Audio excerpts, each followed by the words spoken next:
Unlike residential real estate, where contracts and forms come in templates that are, for the most part, fill in the blank, with little room for modification, it seems that no two commercial real estate leases or contracts are the same. They typically contain many of the same provisions, but vary from landlord to landlord, or better said, attorney to attorney. That being said, there are two basic types of commercial leases that are organized around the rental structure or calculation method: net and gross. In this series, I will go through the who, why, and what of these two rental structures/commercial leases, explaining who typically uses which, why they use that particular rent calculation method, and what you can expect from each. I will also touch on the, quote, third type of commercial lease/rental structure, which is a combination of the two.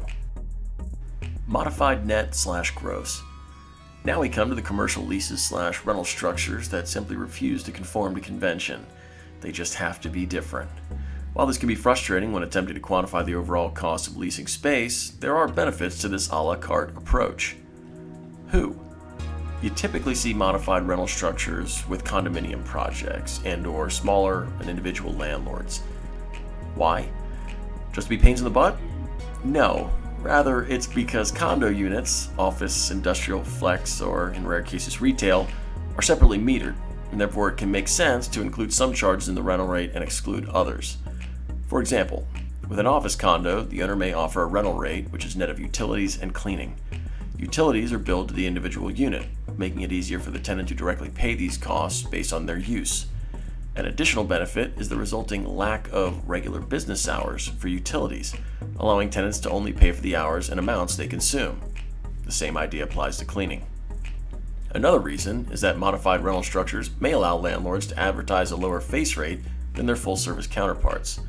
By having the tenant pay these costs directly, they do not have to overstate the amounts as a hedge against excessive usage.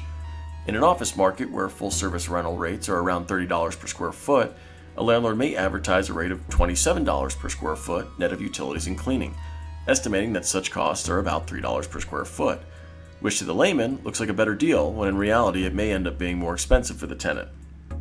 In addition, because condos are owned by individuals or smaller companies, these landlords will opt for a rental structure that best suits their needs and preferences rather than what the market typically dictates. An owner of an office condo may charge a modified net rent because they don't want the accounting hassle of reconciling the varying amounts under a full-service lease. They would rather simply invoice the tenant directly for the individual costs or bills they receive. Finally, cheapskate landlords may quote a modified rental rate to save on brokerage commissions, because agreements typically stipulate that the commissions are paid on the lease value, which is based on the total rent paid over the term.